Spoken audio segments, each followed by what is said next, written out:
ओम मुनित्रयं नमस्कृत्य उक्तिः परिभाव्य च वैयाकरणसिद्धान्तकौमुदीयं विरच्यते। सर्वेभ्यः श्रोतृभ्यः नमः। अस्माभिः गतपाठे यद्यत् पठितं तद् एकवारं स्मरामः। वयं वैयाकरणसिद्धान्तकौमुदी इत्याख्यस्य ग्रन्थस्य तत्र हलन्तपुल्लिङ्गप्रकरणं पठन्तः स्मः। प्रकरणस्यास्य अस्माकं क्रमे तत्र 37तमः पाठः गतपाठः प्रवृत्तः। अस्मिन् 37तमे पाठे तत्र वयं सर्वादौ तावत् विश्वराज इति शब्दविषये पठितवन्तः। तत्र सूत्रं विश्वस्य वसुराटोः इति पठितं। तस्य अर्थः दृष्टः। विश्वशब्दस्य दीर्घः अन्तादेशः स्यात् वसौ राटशब्दे च परतः। नाम वसुशब्दः यदा परतः भवति अथवा राटशब्दः यदा परतः भवति तदा।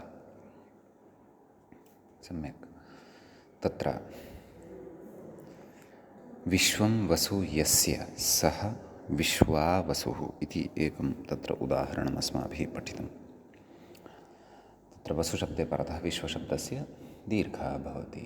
इदं तु उदाहरणं प्रासङ्गिकं, नाम प्रसङ्गानुरोधेन अत्र उपस्थितं वर्तते। वस्तुतः विश्वराज इति यः जकारान्तः शब्दः वर्तते, अस्माभिः तु तस्य विषये अत्र पठ्यमानं वर्तते। ततः तत्र सिद्धान्तत्वेन दृष्टं यत् राड् इति पदान्तोपलक्षणार्थम् इति। नाम राड् इति यदा पदस्य अन्ते भवति तदा एव, नाम पदान्तत्वं तत्र यदा भवति तस्य भवति तदा एव तस्मात् पूर्वं विद्यमानस्य विश्व इत्यस्य वकारोत्तरवर्तिनः अकारस्य दीर्घः भवति इति। ततः अत्र यत् चर्त्वं कृतं वर्तते वस्तुतः तत्तु अविवक्षितं। नाम चर्त्वे सत्येव दीर्घः भवतु इति नास्ति विषयः। पदान्तत्वे सति अत्र पूर्वपदस्य दीर्घः भवतु, नाम विश्वशब्दस्य दीर्घः भवतु इति अत्र विवक्षितं वर्तते। यत्र तु विश्वराज इत्यस्य पदान्तत्वं न भवति, भसौन्यया बाधः भवति, तत्र तु अत्र दीर्घोऽपि न भवति इति भावः। अतः तत्र क्रमशः विश्वाराट्, विश्वाराड्, विश्वराजौ, विश्वराजः, विश्वाराड्भ्याम् इत्यादीनि अन्यानि चापि सूत्राणि तत्र अस्माभिः साधितानि। सम्यक्। तदनन्तरं तत्र अग्रे खञ्ज इति शब्दः, नैव खञ्ज इति वा, भिन्नः शब्दः। तत्र भृज इति शब्दः, भ्रस्ज इति धातोः निष्पन्नः शब्दः अस्माभिः साधनीयः। तदर्थं सूत्रं तत्र आरब्धं पठितं च। नाम तत्र भ्रस्ज इत्यस्मात् शब्दात् तत्र भृस्ज, भृसृज, भृस्ज इति यः शब्दः अस्माकं सविधे लब्धः भवति तद्विषये तत्र पठितं। ततः तत्र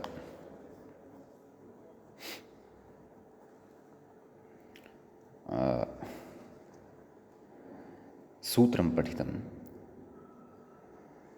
स्कोः संयोगाद्योरन्ते च इति।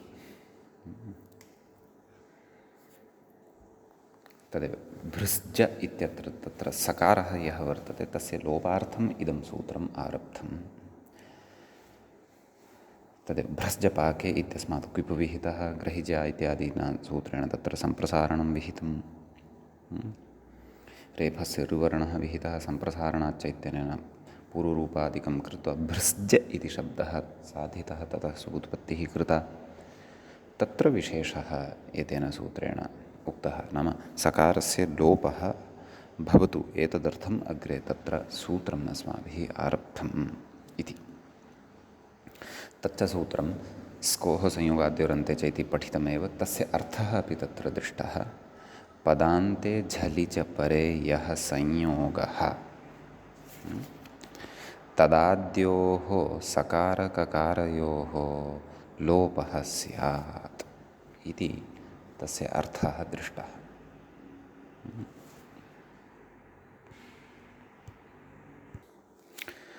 पदान्ते झलि च परे यः संयोगः तस्य तदाद्योः सकारककारयोः लोपः स्यात् इति तेन लोपः कृतः। सकारस्य भृज् इति लब्धः मूलतः शब्दः अस्माकं सविधे। तत्र व्याख्यायां केचन अन्येपि शब्दाः उक्ताः, अन्येपि तत्र विचाराः उक्ताः। नाम तत्र अस्मिन्नेव सन्दर्भे झलीत्यपः आहाय सङि इति वक्तव्यमिति वार्तिकं यद् भाष्ये पठितं वर्तते, काष्ठशक्स्थाता इत्यादीनां सिद्ध्यर्थं तस्य वार्तिकस्य तत्र खण्डनमपि प्रत्याख्यानमपि भाष्ये कृतं भवति इत्यपि कश्चन विषयः तत्र अस्माभिः श्रुतः। ततः गतपाठस्य अन्ते व्याख्यायाः पङ्क्तयः इत्थं तत्र लक्षिताः। तदिदं वार्तिकं भाष्ये प्रत्याख्यातं काष्ठशगेव नास्ति, कुतः काष्ठशक्स्थाता इति, ककारान्तेभ्यः नास्ति क्विप् अनभिधानादित्याशयः, न च पृथक् स्थाता इत्यत्र ककारस्य लोपनिवृत्तये सङि इति वार्तिकम् आवश्यकमिति वाच्यं, तत्प्रत्याख्यानपरभाष्यप्रामाण्यात् एवं जातीयक संयोगादिलोपप्राप्तियोग्यात् प्राप्तियोग्य उदाहरणानाम् अप्रयोगावगमात् इति शब्देन्दुशेखरे स्पष्टम् इति वार्तिक प्रत्याख्यानपराः इमाः पङ्क्तयः अस्माभिः गतपाठस्य अन्ते व्याख्यायां दृष्टाः। समीचीनं। ततः तत्र अयम् अस्माकं क्रमे तत्र 37 पाठः सम्पन्नः। अधुना तावत् अस्माकं क्रमे हलन्तपुल्लिङ्गप्रकरणस्यास्य 38 पाठः अग्रे आरब्धो भवति। अत्र सर्वादौ तदेव, नाम भृज् शब्दः यः जकारान्तः अस्माभिः स्वीकृतः वर्तते तस्य रूपाणां विषये चर्चा क्रियते, नाम रूपसिद्धिः क्रियते इति। तत्र कथयति, व्याख्याता इङ्गितं करोति मूलं प्रति भृट् भृडिति इति। तत्र कथयति भृस्ज, नाम मूलशब्दः भृस्ज स इति स्थिते हल्ङ्यादिलोपे, नाम सु इत्यस्य लोपः भवति। हल्ङ्याभ्यो दीर्घातसु इति स्फुक्तं हल् इत्यनेन। ततः स्कोः संयोगाद्योरन्ते चेति सकारलोपे, नाम भृश्च इत्यत्र यः सकारः वर्तते तस्य लोपः भवति। ततः तत्र कथयति जकारस्य वृश्चादिना षत्वे, नाम वृश्च बृहश्च सृज् मृज यजराज भ्राज छषांशः इत्यनेन सूत्रेण तत्र भ्रश्च इति पठितो भवति इति कृत्वा अत्र जकारः यः, नाम भ्रश्च इत्यस्य सकाशादेव लब्धः यः जकारः तस्य स्थाने षत्वं भवति। भृश इति जायते, जष्टु चर्त्वे अर्थात् जष्टुमादौ भवति, तस्य स्थाने डकारः आगच्छति, नाम षकारस्य स्थाने डकारः लभ्यते। भृड् चर्त्वे नाम विकल्पेन चर्त्वं भवति, अतः रूपद्वयं लभ्यते। भृट् भृड् इति चर्त्वपक्षे भृट्, चर्त्वाभावपक्षे अर्थात् जस्त्वपक्षे भृड् इति रूपद्वयं तत्र भवति। ततः यद्यपि जकारस्य संयोगान्तलोपे अपि सकारस्य व्रश्च भ्रश्च इति षत्वे, नाम यः जकारः अस्ति खलु तस्य जकारस्य संयोगान्तस्य लोपः इत्यनेन लोपः क्रियताम्। यः सकारः वर्तते तस्य सकारस्य व्रश्चव्रश्च इति षत्वे नाम तस्य सकारस्यापि व्रश्चव्रश्च इत्यनेन षत्वं भवितुमर्हत्येव खलु। तत्र भ्रश्च इत्यस्य ग्रहणसामर्थ्यात् षत्वे तर्हि अपि तदेव सम्प्रसारणादिकं कृत्वा वृष इति लप्स्यते नैव भृश इति लप्स्यते एव खलु। कथयति जष्टुचर्त्वयोः भृट् भृड् इति सिद्ध्यति नाम एतद् रूपद्वयं यद्यपि सिद्ध्यति तथापि कथयति नाम तथापि न्याय्यत्वात् संयोगादिलोप एव भवति इति।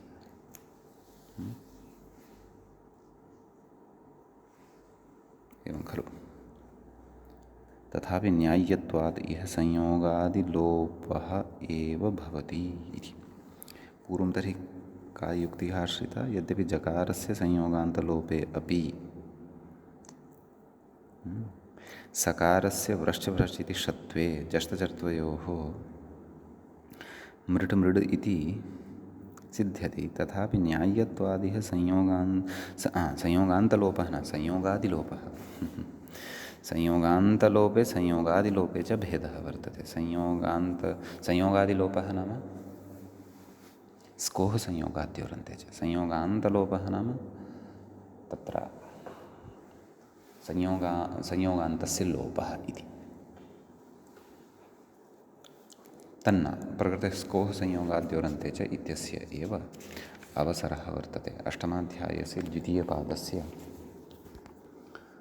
तत्र ऊनत्रिंशम् इदं सूत्रं भवति। एवं किल। तर्हि संयोगान्तस्य लोपः इति यद्वर्तते तत्तु त्रयोविंशतितमं भवति। तर्हि त्रयोविंशतितमं यद्वर्तते तर्हि तु संयोगान्तस्य लोपः इति प्राक् सूत्रं वर्तते। इदं तु परतः विद्यमानं सूत्रं वर्तते।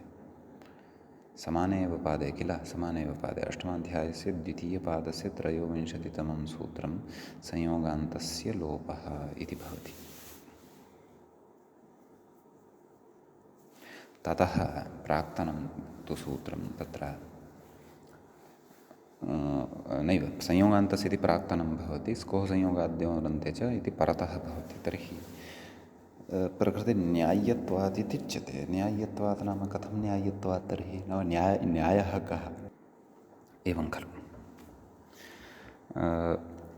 यतो हि त्रिपाद्यामपि पूर्वं प्रति परशास्त्रस्य असिद्धत्वम् इत्युच्यते। तर्हि असिद्धत्वात् स्कोः संयोगाद्योरन्ते च इत्यस्य निवृत्त्या तत्र संयोगान्तस्य लोपः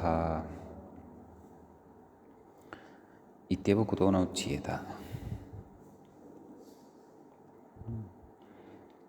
नाम तदेव मम जिज्ञासा का नाम न्याय्यत्वात् इत्युक्तं खलु। न्याय्यं नाम कथं न्याय्यं प्रकारान्तरेणापि रूपसिद्धिः भवति खलु। न्याय्यं चेत् कदाचित् असिद्धत्वात् वा अस्माभिः निवृत्तिः उच्यते। तर्हि तत्र संयोगान्तस्य लोपः इति यद्वर्तते तत्तु अष्टमाध्यायस्य द्वितीयपादस्य त्रयोविंशतितमं सूत्रं वर्तते। इदं तु तत्रैव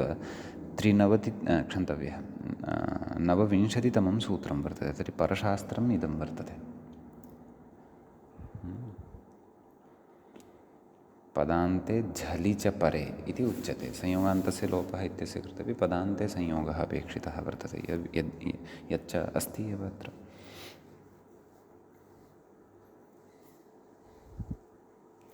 अपि च अत्रैव संयोगान्तस्य लोपः इत्यनेन प्रवर्तनीयम् इत्यपि नास्ति खलु।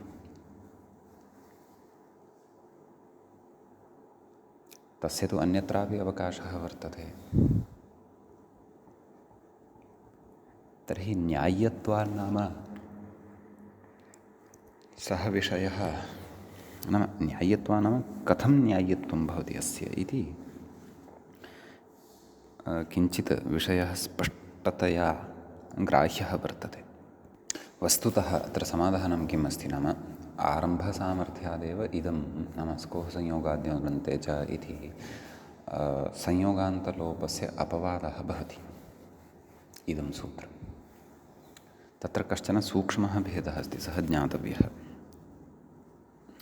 स्कोः संयोगाद्योरन्ते च इत्यत्र इति तु नाम अन्ते विद्यमानः यः संयोगः तस्य अन्त्यस्य वर्णनं करोति, नाम अन्त्यस्य लोपं करोति। पदस्य अन्ते यः संयोगः तस्य संयोगस्यापि अन्त्यः वर्णः यः वर्तते तस्य लोपः क्रियते। केन? संयोगान्तस्य लोपः इत्यनेन। अस्य विषये तु तथा नास्ति। एतेन तु अन्ते नाम पदान्ते विद्यमानस्य संयोगस्य यः आदिः वर्तते सकारः ककारश्च तयोः एव लोपः क्रियते। एवं किल? संयोगान्तस्य लोपः इत्यनेन तु अन्त्यस्य क्रियते, एतेन आदेः क्रियते वा न वा? यद्यपि प्रकृते संयोगान्तलोपः इत्यनेन संयोगान्तस्य लोपः इत्यनेन सिद्ध्यति, तथापि सर्वत्र अपेक्षितानि यानि रूपाणि सन्ति तत्र अन्त्यस्य लोपः नापेक्षितः वर्तते। एवं खलु? तत्र तु नाम अन्त्यस्य सकारस्य ककारस्य वा लोपः नापेक्षितः वर्तते। अन्यत्र तु आद्यस्य एव नाम संयोगस्य आदिभूतः यः सकारः ककारो वा वर्तते तस्य एव लोपः तत्र अपेक्षितः भवति। अतः संयोगान्तलोपस्य अपवादः एषः भवति। कः? स्कोः संयोगाद्योरन्ते च इति। अतः अन्यत्र नूनमेव नाम संयोगान्तलोपं प्रबाध्य तत्र इदं नाम स्कोः संयोगाद्योरन्ते च इति सूत्रं प्रवर्तते इति कृत्वा नाम तस्य अपवादत्वेन संयोगान्तस्य लोपः इत्यस्य अपवादत्वेन इदम् आरम्भसामर्थ्यात् स्वीक्रियते इति कृत्वा एव अत्रापि न्याय्यत्वात् अस्य एव प्रवृत्तिः भवति इति भावः। तत्र स्कोः संयोगाद्योरन्ते च इत्यस्य अन्यानि अपि बहूनि उदाहरणानि सन्ति। यथा लग्नः, लग्नवान्, मग्नः, तष्टः, तष्टवान् इत्यादि। तानि च अस्माभिः अनुपदमेव अग्रे पठिष्यन्ते। अतः युज्यते एषः विषयः युक्त एव। कः? नाम न्याय्यत्वात् स्कोः संयोगाद्योरन्ते च इत्यस्य एव तत्र प्रवृत्तिः भवतु इति। आरम्भसामर्थ्यात् त्रिपाद्यां पूर्वं प्रति परशास्त्रस्य असिद्धत्वम् उक्तम् इति तत्सत्यं, परन्तु आरम्भसामर्थ्यात् अयम् अपवादः भवति। परतः वर्तते यदि अपि नाम असिद्धकाण्डे असिद्धत्वे सति वर्तते चेदपि अस्य असिद्धत्वं न भवति, परन्तु एतद् संयोगान्तस्य लोपः इति सूत्रं प्रबाध्य प्रवर्तते, तस्य परत्वात् अपवादत्वं भजते इति व्याख्यानबलादेव अत्र उच्यते। अर्थात् अनयोः द्वयोः सूत्रयोः विषये त्रिपाद्यामपि पूर्वं प्रतिपरशास्त्रमसिद्धमिति अयं न्यायः नैव प्रवर्तते इति भावः। समीचीनं।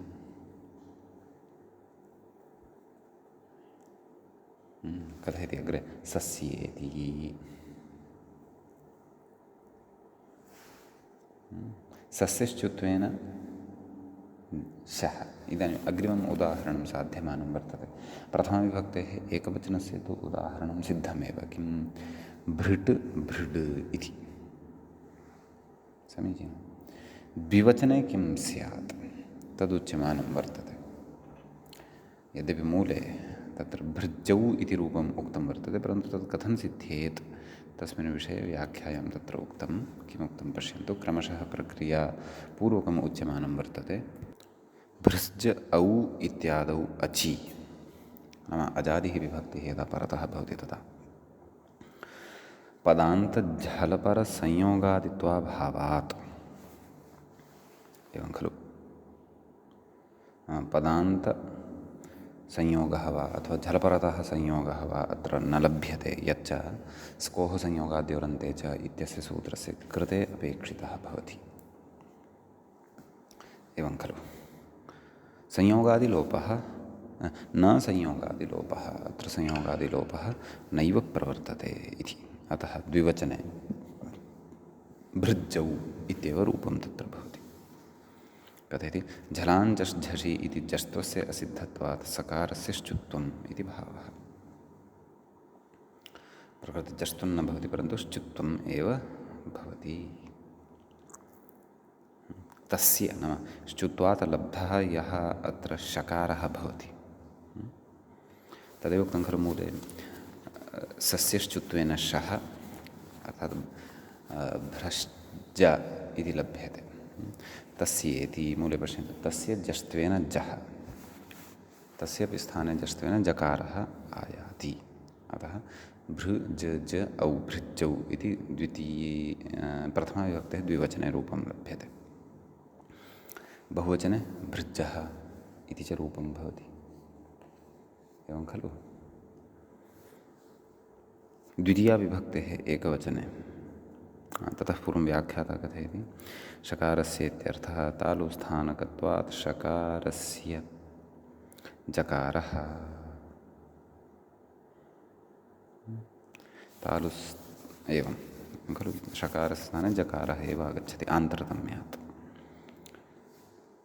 अग्रे कथयति न च जष्ट्वस्य असिद्धत्वात् शकारस्य व्रश्च इति षत्वं शङ्क्यम्। खलु जष्ट्वस्य असिद्धिः उच्यते, असिद्धत्वं भवति।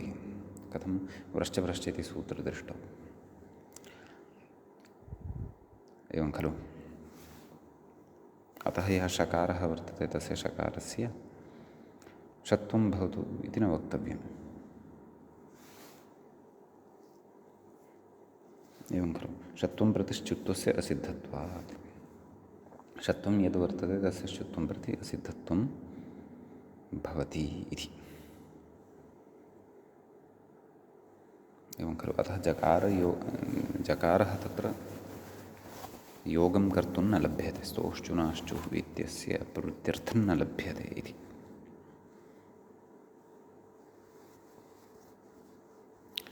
नैपश्चु तद् न षत्वार्थं न लभ्यते। एवमेव खलु प्रकृतिः आरब्धा। पुनः पश्यामः, न च जष्ट्वस्य असिद्धत्वात् शकारस्य व्रश्च इति षत्वं।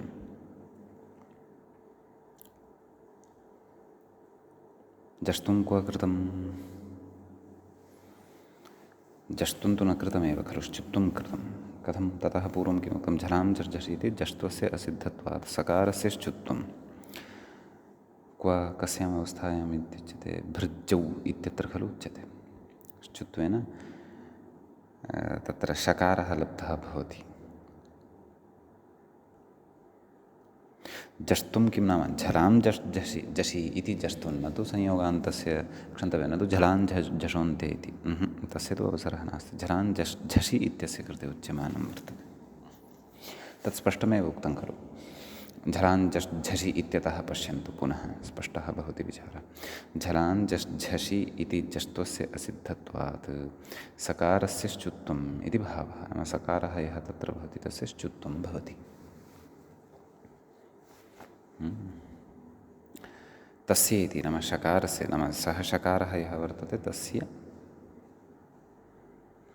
तत्र जष्ट्वेन जकारः भवति, नाम पश्चात् जष्ट्वं भवति। केन? झलां झषि इत्यनेन। अतः एव सः जकारः तत्र लभ्यते। अतः भृज ज इति भवति।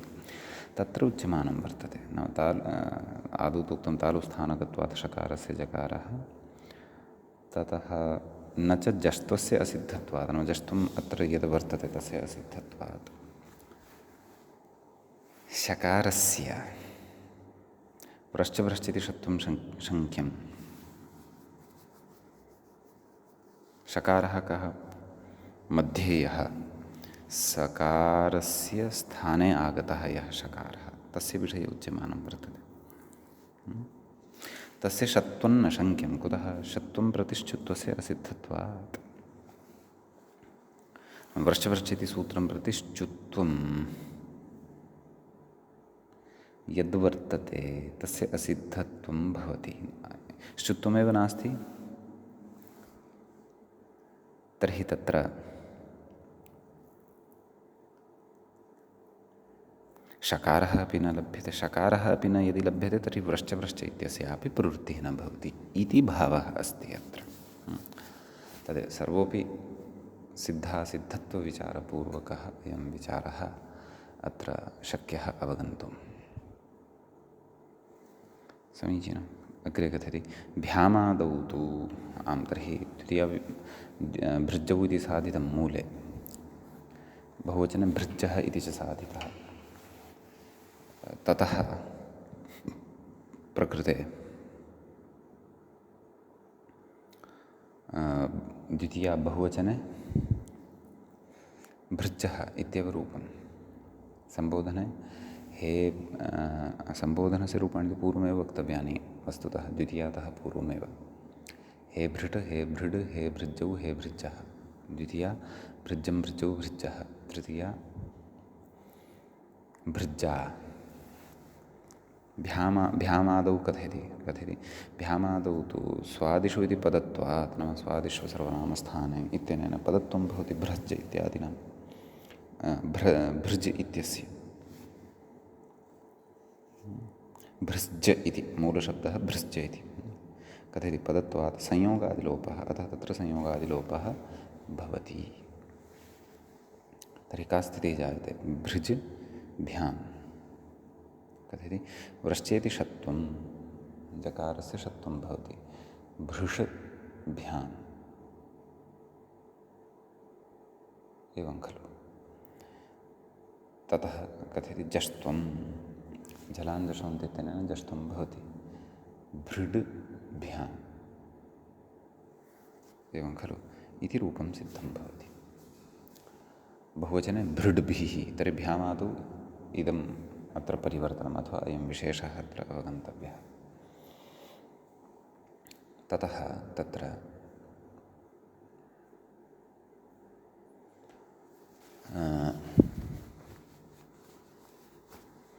द्वितीया विभक्तेः एकवचने क्षन्तव्यः चतुर्थी अस्ति अधुना तृतीया तु साधिता भृज्ये द्विवचने भृड्भ्यां बहुवचने भृड्भ्यः पंचमी एकवचने भृज्यः भृड्भ्यां भृड्भ्यः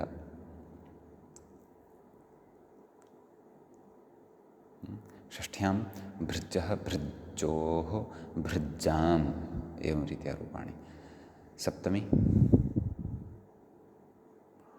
भृज्जि भृज्योः भृट्सु भृट्सु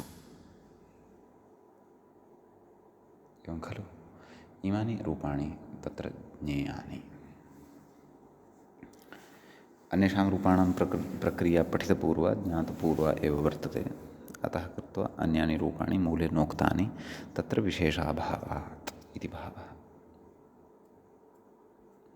समीचीनं ततः अग्रे कथयति व्याख्याता तत्र इङ्गितं करोति ऋत्विगित्यादिना मूले पश्यन्तु ऋत्विग् इत्यादिना ऋतावुपपदे यजेः क्विन् नाम ऋत्विज् इति शब्दस्य इति यः शब्दः वर्तते जकारान्तः तस्य विषये अधुना अत्र उच्यमानं वर्तते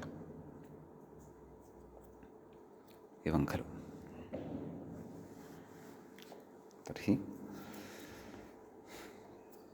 यजेः क्विन् इति भवति व्याख्याता कथयति ऋगतौ इति औणादिकः तुः क्व ऋतु इति शब्दः वर्तते तत्र ऋतु इति उपपदे यजेः क्विन् नाम ऋतु इति उपपदे सति यजधातोः क्विन् प्रत्ययः तत्र निपात्यते ऋत्विक् इत्यत्र इति खलु उक्तं तत्र अतः तत्र तद्विषये कथयन् अस्ति ऋतौ उपपदे यजेः क्विन् नाम ऋतु उपपदे सति यज इति धातुः यः वर्तते तस्मात् तत्र क्विन् इति प्रत्ययो भवति इति भावः एवं खलु ऋतुः नाम गमनं प्राप्तिः इत्युच्यते दक्षिणाद्रव्यलाभः विवक्षितः नाम प्रकृते ऋतु इति शब्दस्य प्राप्तिः इत्यपि अर्थः भवति प्रकृते दक्षिणाद्रव्यं यद् भवति तस्य लाभः विवक्षितः वर्तते यद्यपि अन्येपि अर्थाः ऋतुशब्दस्य भवन्ति एव कालविशेषवाचकोऽपि ऋतुशब्दः भवति शरदृतुः शिशिरऋतुः ग्रीष्मर्तुः इतिवत् कथयति तस्मिन् निमित्ते यजन्ति यज्ञव्यापारं कुर्वन्ति इत्यर्थे यज्ञव्यापारं कुर्वन्ति, यज्ञव्यापारं कुर्वन्ति, यज्ञ इति अस्ति, यज्ञव्यापारम् इति न, यज्ञव्यापारं कुर्वन्ति अर्थात् यज्ञरूपिणीं क्रियां निर्वहन्ति इति भावः। इत्यर्थे ऋतौ उपपदे यजधातोः क्विन्। सम्यक्। ऋतु यज् कथयति वज्रपि यजादीनां किमिति यकारस्य सम्प्रसारणम् इकारः। इदं पूर्वमपि पठितं। ऋतु इ अज पूर्वरूपम् इति कथयति अग्रे, अर्थात् सम्प्रसारणाच्च इत्यनेन पूर्वरूपं भवति। ऋतु इज् यणादेशः ऋत्विज् कथयति, ऋत्विज् इति रूपं नाम इति मूलशब्दः ऋत्विज् इति तत्र सिद्धो भवति इति भावः। समीचीनं। कथयति ततः सोर्हल्ङ्यादिलोपः नाम सुप्रत्ययः उत्पद्यते ततः, अतः हल्ङ्यादिना तत्र लोपो विधीयते।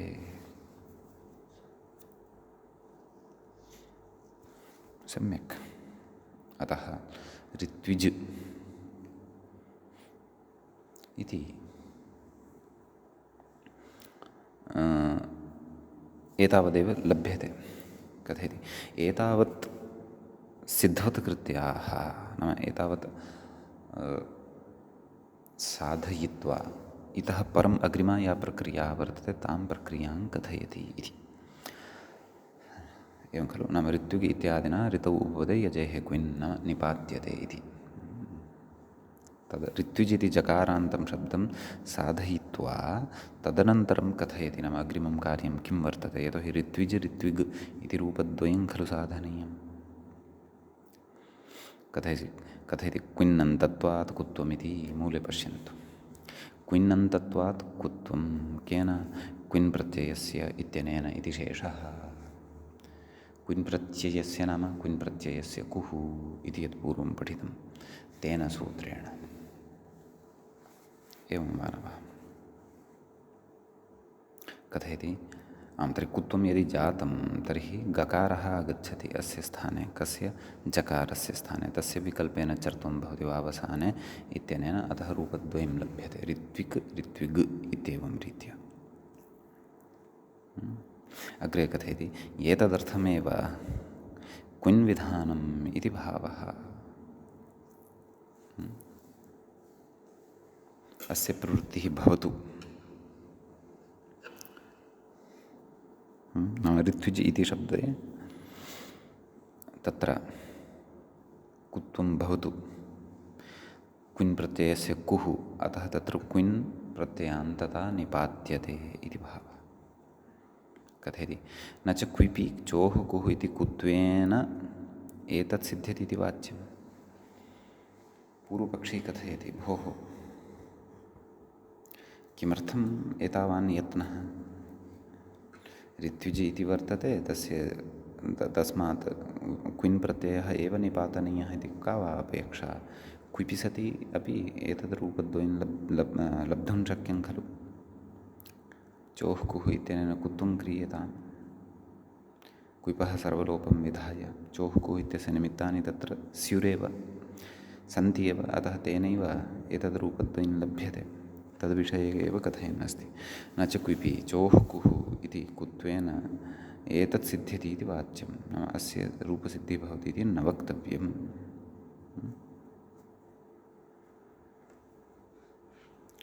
कुतः कथयति चोः कुः इति कुत्वं हि, न चोः कुः इत्यनेन सूत्रेण यद् कुत्वं विधीयते तत्तु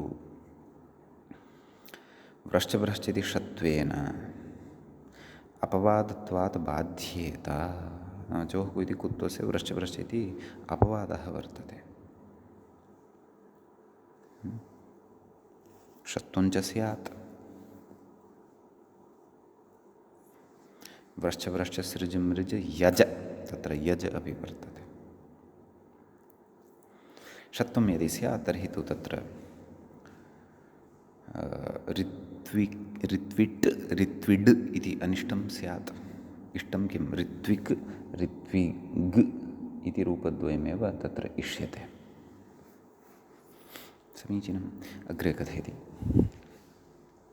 क्विन् प्रत्ययस्य इति कुत्वं तु नाम क्विन् प्रत्ययस्य कुः इति यत् कुत्वं वर्तते तत्तु क्विन् विधिसामर्थ्यादेव न बाध्येत न बाध्यते नाम प्रकृते क्विन् प्रत्ययान्तता अस्य क्रियते अतः क्विन् प्रत्ययस्य कुः इत्यस्य तु तत्र प्रवृत्तिः भवत्येव अतः तस्य बाधः अत्र न स्यात्।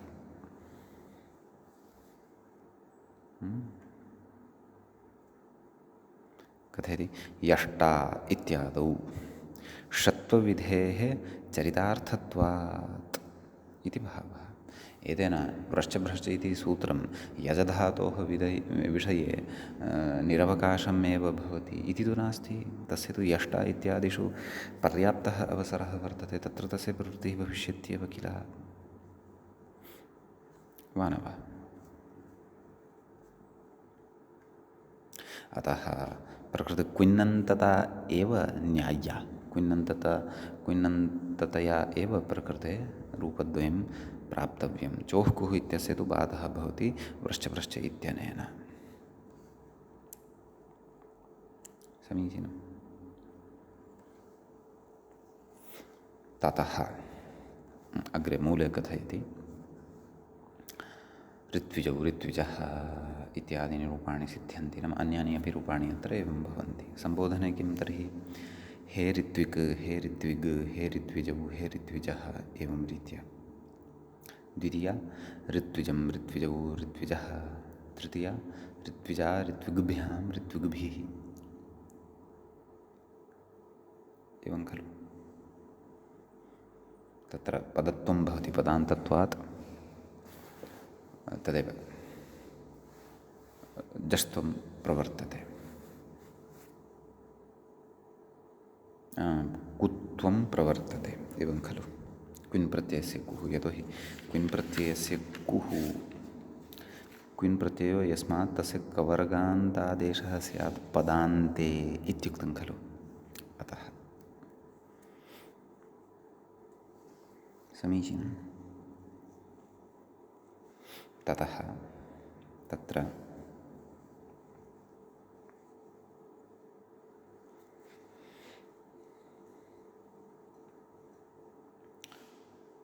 तृतीया भवति ऋत्विजा ऋत्विग्भ्यां ऋत्विग्भिः इति उक्तमेव। चतुर्थी ऋत्विजे ऋत्विग्भ्यां ऋत्विग्भ्यः, पञ्चमी ऋत्विजः ऋत्विग्भ्यां ऋत्विग्भ्यः, षष्ठी ऋत्विजः ऋत्विजोः ऋत्विजां, सप्तमी ऋत्विजि ऋत्विजोः ऋत्विक्षु। सुप्रत्यये परतः तत्र खरिपरझलाञ्चरः स्युतेन चर्त्वं भवति। ऋत्विक् सु, सु अर्थात् सप्तमी बहुवचने सुप् इत्यस्य यः सु अवशिष्यते। समीचीनम्। अतः ऋत्विक्षु इति च रूपं तत्र सिद्धं भवति। समीचीनं। ततः मूले कथयति रात्सस्य इति नियमान्न संयोगान्तलोपः इति। कस्मिन् विषये इदमुच्यमानं वर्तते? ऊर्क इत्यत्र तस्य रूपसिद्धिः कथं भवति इति उच्यमानं वर्तते। पश्यन्तु, व्याख्याता कथयति ऊर्क ऊर्ग इति एवं खलु। तत्र कथयति ऊर्जबलप्राणनयोः चुरादिण्यन्तात्, नाम चुरादिषु अयं धातुः पठ्यते, तत्र अयं णिजन्तः स्वीक्रियते। ण्यन्तात् भ्राजभ्रासधुर्विद्युतोर्जीभृजो इत्यादि सूत्रमस्ति खलु, तेन सूत्रेण क्विप् ऊर्ज इ क्विप् णिलोपः अणिरणिटि इत्यनेन ऊर्ज क्विपः सर्वलोपो भवति, ऊर्ज इति रूपम्। कथयति ततः सोर्हल्ङ्यादिलोपः, नाम सुप्रत्ययः भवति, तस्य लोपः भवति एवं खलु। चोः कु इति जस्य कुत्वं गकारः, नाम तत्र जकारः यः वर्तते तस्य कुत्वेन गकारः लभ्यते। ऊर्क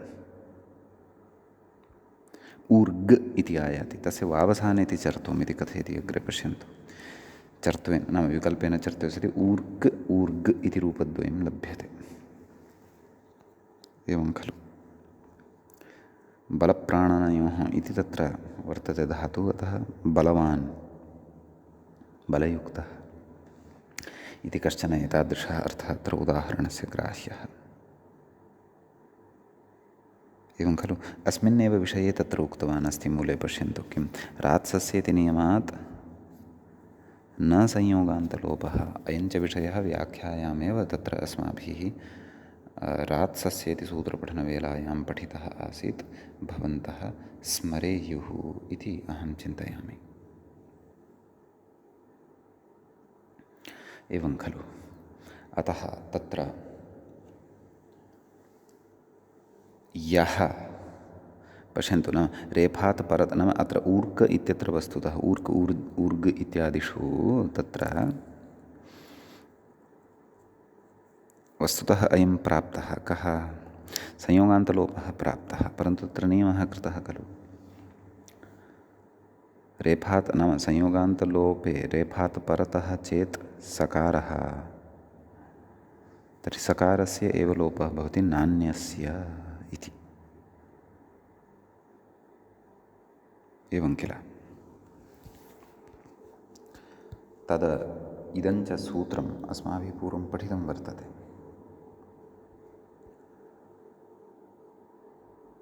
तत्र उदाहरणम् अस्माभिः दृष्टमासीत् सिद्धान्तकौमुदीग्रन्थे क्रोष्टः इति खलु सम्बोधने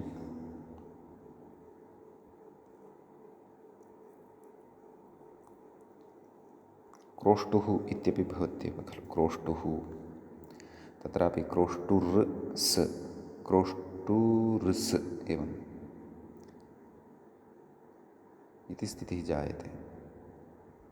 तर्हि तत्र सकारस्य लोपः न भवति, यतोहि रेफात् परतः संयोगान्तः यदि तर्हि सकारः एव लुप्यते। रेफात् संयोगान्तस्य सस्य एव लोपः नान्यस्य इति खलु तत्र उक्तं। सत्यं सत्यं सकारस्य तु लोपः भवति, क्रोष्टुस् इत्यत्र क्रोष्टुर्स् इत्यत्र लोपः भवति। क्रोष्टु तत्र क्रोष्टृ अस् इति भवति स्म खलु, मातुः पितुः इत्यत्र सर्वत्र अयं विचारः अस्ति। तत्र ऋतु उत् इति उदादेश उद् इति एकादेशे कृते सति क्रोष्टुर्स् इति जायते, तर्हि तत्र सकारस्य रात्सस्य इत्यनेन लोपः उच्यते। तर्हि तत्र आशङ्क्यते किं भोः संयोगान्तस्य लोपः इत्यनेन एव लोपः क्रियतां, रात्सस्य इति कुतः अपेक्षितः, रात्सस्य इति कुतः अपेक्षितम् इति चेत् तत्र उच्यते भोः सत्यं संयोगान्तस्य लोपः इत्यनेनापि शक्यते, परन्तु नियमार्थमिदं सूत्रं वर्तते।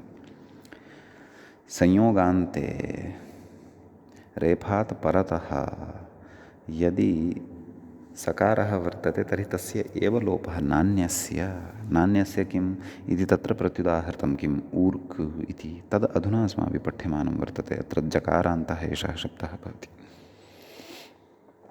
अत्र रेफात् परतः सकारः नास्ति, रेफात् परतः ककारः वर्तते, गकारो वा वर्तते, तस्य तु संयोगान्तस्य लोपः इत्यनेन लोपः न भवति। संयोगान्तलोपे सति रेफात् परतः सकारः यदि वर्तते तर्हि केवलस्य सकारस्य एव लोपः इति नियमितत्वात् सिद्धे सति आरभ्यमाणः विधिः नियमाय भवति इति कृत्वा समीचीनम्। ततः तत्र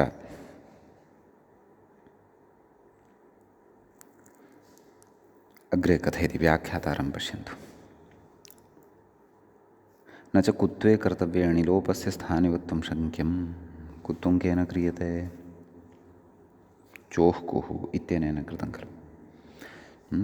कुत्वे कर्तव्ये अणिलोपस्य स्थानिवत्वं शङ्क्यं केन? अचः परस्मिन् पूर्वविधौ परनिमित्तः अजादेशः स्थानिवत् स्यात् पूर्वत्वेन दृष्टस्य विधौ कर्तव्ये,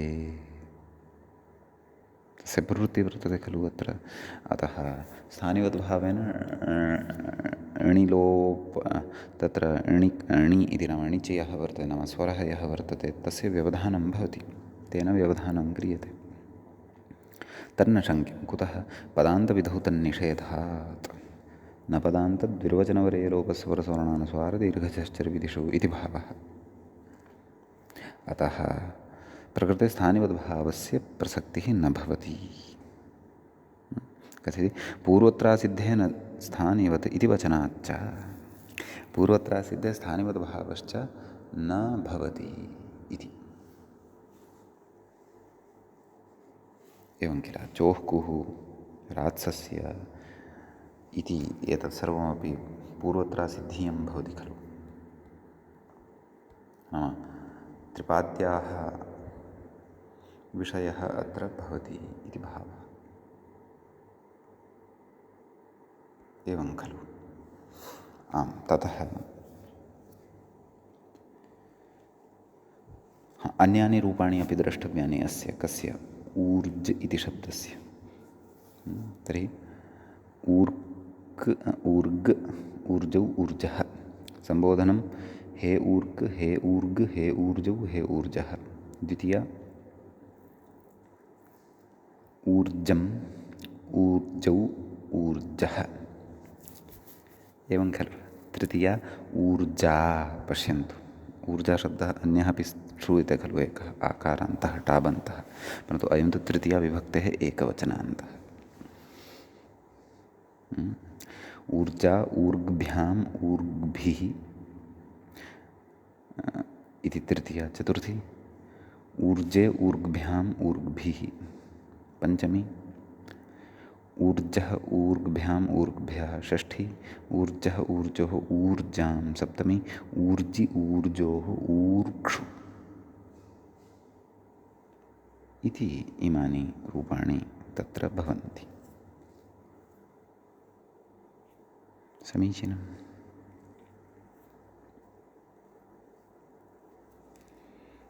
अग्रे कथयति इति जानताः। एवञ्च जकारान्ताः शब्दाः अपि सम्पन्नाः भवन्ति इति भावः। तर्हि अस्माभिः जकारान्तेषु अपि नकारान्तानाम् इव महान्तः विचारः, बहवः विचारः तत्र पठिताः। सम्यक्। मित्राणि, अधुना क्रमः वर्तते अग्रे हलन्तपुल्लिङ्गप्रकरणे सर्वनामशब्दानां विमर्शस्य। यतोहि तत्र जबगडदश् नाम प्रत्याहारवर्णक्रमानुसारं वयं शब्दान् पश्यन्तः स्मः। तत्र जकारान्तरूपाणि दृष्टानि। बकारान्तेषु गकारान्तेषु च डकारान्तेषु च विशेषः नास्ति। यदि तादृशाः शब्दाः लब्धाः तर्हि अपि तत्सम्बन्धीनि कार्याणि अस्माभिः पठितानि, यद्यपि दुर्लभाः तादृशाः शब्दाः। अतः अधुना साक्षात् दकारान्तानां विषये उच्यमानं वर्तते। दकारान्तेषु च बहवः शब्दाः सर्वादिगणे पठिताः भवन्ति। एवं किल। अतः इदानीम् इतः अग्रे कांश्चन दकारान्तान् शब्दान् ये सर्वादिगणे पठिताः वर्तन्ते तेषां विषये विशेषाः वक्ष्यन्ते। तत्र त्यद् शब्दः वर्तते, तद् शब्दः वर्तते, युष्मद् शब्दः वर्तते, अस्मद् शब्दः वर्तते, एतद् वर्तते। बहवः शब्दाः तत्र दकारान्ताः वर्तन्ते। अतः सर्वादिगणे ये दकारान्ताः वर्तन्ते आदौ तेषां विषये विशेषं कथयन्नस्ति। पश्चात् अन्येपि यथा किम् इति मकारान्तः वर्तते, इदम् इति मकारान्तः वर्तते, इदम् आमां तयोः विषये तु पूर्वं पठितम् अस्माभिः। यतोहि प्रत्याहारक्रमे तु तस्य पूर्वम् आगच्छति, तस्य क्रमः पूर्वम् अस्ति। अतः भवतु। आम्, भवत् शब्दः आगमिष्यति, तद् अग्रे चर्चयिष्यते। एवं किल। तकारान्तः अस्तु, तद् यथाक्रमानुरोधेन अग्रे चर्चयिष्यते। खप छठ थ चट त तकारान्तेषु अग्रे उच्येत। कथयति त्यद् शब्दः तद् शब्दपर्यायः।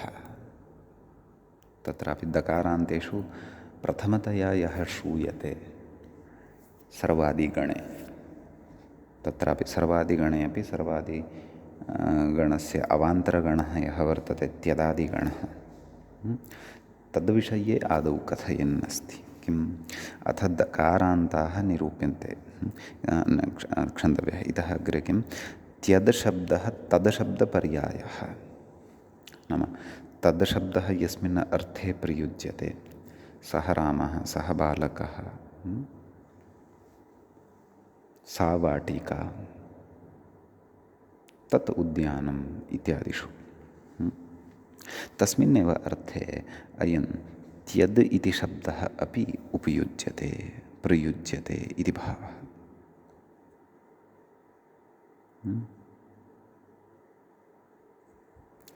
तत्र सः दकारान्तः वर्तते। कथयति? तस्य विशेषमाह, नाम तच्छब्दस्य विषये विशेषं कथयति इति। किं कथयति? त्यदाद्यत्वं पररूपत्वमिति मूले उक्तं खलु, पश्यन्तु। त्यदाद्यत्वं पररूपत्वं च इति। त्यदाद्यत्वं केन उच्यते? त्यदादिनामः इत्यनेन खलु विधीयते। विभक्तिपरकत्वं तस्य कृते अपेक्षितं भवति, अत्वं विधीयते, अन्ते विद्यमानस्य वर्णस्य अत्वं तेन विधीयते, तदस्माभिः पूर्वं पठितं वर्तते। पररूपत्वञ्च, त्यद् इति शब्दे दकारस्य त्यदादिनामः इत्यनेन अत्वं विधीयते, तदनन्तरं पररूपं विधीयते खलु, अतो गुणे इत्यनेन त्या इत्येव लभ्यते। कथयति अग्रे व्याख्याता? सर्वत्र विभक्तौ उत्पन्नायां, यतोहि नाम सर्वत्रापि यत्र यत्र विभक्तिः परतः उत्पन्ना भवति, एवं खलु। यतोहि त्यदादिनामः इत्यस्मै सूत्राय, अस्य सूत्रस्य निमित्तं किं? विभक्तिः परतः अपेक्षिता इत्येव खलु तेन उच्यते। कथयति? सर्वत्र विभक्तौ उत्पन्नायां, सा च सर्वत्र उत्पद्यते, नाम सु इत्यतः आरभ्य तत्र सप्तमी बहुवचनं यावत्। कथयति? सर्वत्र विभक्तौ उत्पन्नायां त्यदादिनामः इति दकारस्य अन्त्यस्य अकारः, नाम अन्ते यः दकारः वर्तते तस्य स्थाने अकारः इति आदेशो भवति।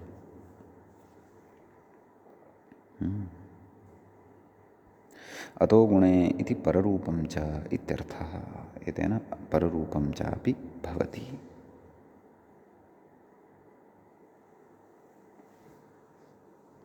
एवं खलु। अतः तत्र त्य सु कथयति? नाम सर्वत्र अकारान्तः तु अत्र लप्स्यते एव, त्य इति तु सर्वत्र लप्स्यते एव। यतः सर्वत्र विभक्तिः वर्तते परतः, अतः इदं कार्यं तु सर्वत्र भविष्यति। कथयति? ततश्च अदन्तवद्रूपाणि इति भावः। तर्हि अकारान्तपुंलिङ्गस्य यथा रूपाणि भवन्ति तद्वद् अत्रापि रूपाणि भविष्यन्ति इति भावः। क्वचित् केचन विशेषाः सन्ति, ते तु अधुना उच्यमानाः वर्तन्ते। कथयति? त्य स इति स्थिते, अर्थात् तदेव त्यदादिनामः इत्यनेन त्यद् इत्यत्र दकारस्य अकारः, अतो गुण इत्यनेन पररूपं, त्य ततः सुप्रत्ययः, तस्य स इति अवशिष्यते, त्य स इति स्थितिः वर्तते। लक्ष्यं किं वर्तते? स्यः।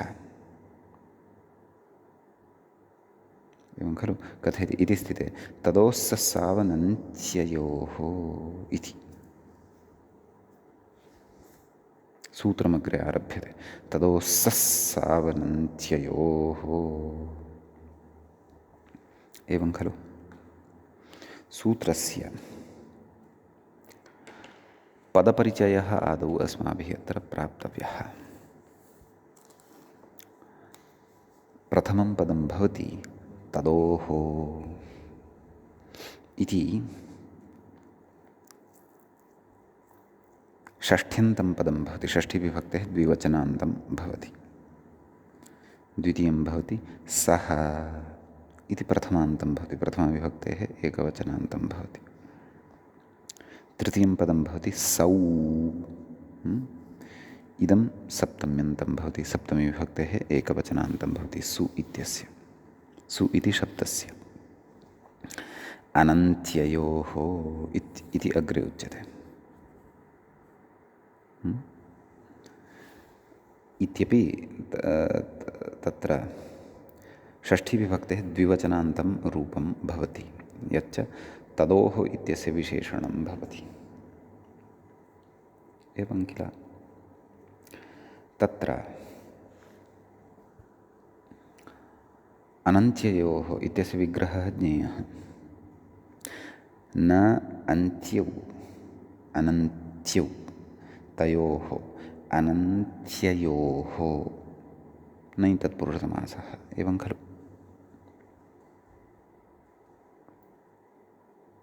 ततः प्रकृते किं किम् अनुवर्तते इति द्रष्टव्यं। व्याख्याता कथयति त्यदादीनाम् इति, नाम मूलसूत्रार्थे आरम्भः कृतः खलु त्यदादीनां। कुतः सः अर्थः कथयति? त्यदादिनामः इत्यतस्तदनुवृत्तेरिति भावः। त्यदादिनामः इति यत् सूत्रं वर्तते तस्मात् त्यदादीनाम् इति षष्ठ्यन्तम् अनुवर्तते इति खलु। तर्हि किमुच्यते? त्यदादीनां तकारदकारयोः अनन्त्ययोः, नाम त्यदादयः ये वर्तन्ते ते च के सन्ति इति पूर्वमस्माभिः पठितमेव अस्ति।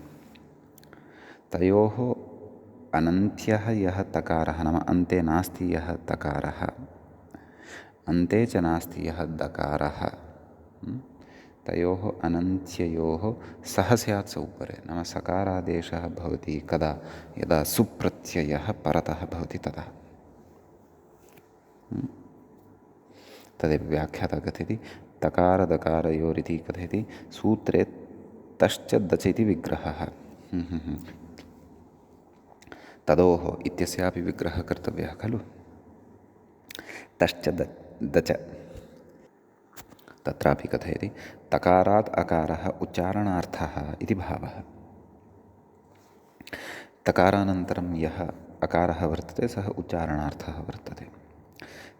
त इति व्यञ्जनं, द इति व्यञ्जनं च इत्येतद्वयमेव तत्र विवक्षितं वर्तते इति भावः। सः स्यादिति आदेशेपि अकारः उच्चारणार्थः। एतेन सूत्रेण सः इति आदेशः यः उक्तः वर्तते सूत्रे, तत्र यः अकारः दृश्यते सोऽपि उच्चारणार्थः एव वर्तते। स् इत्येव तत्र विवक्षितम्। एवं खलु?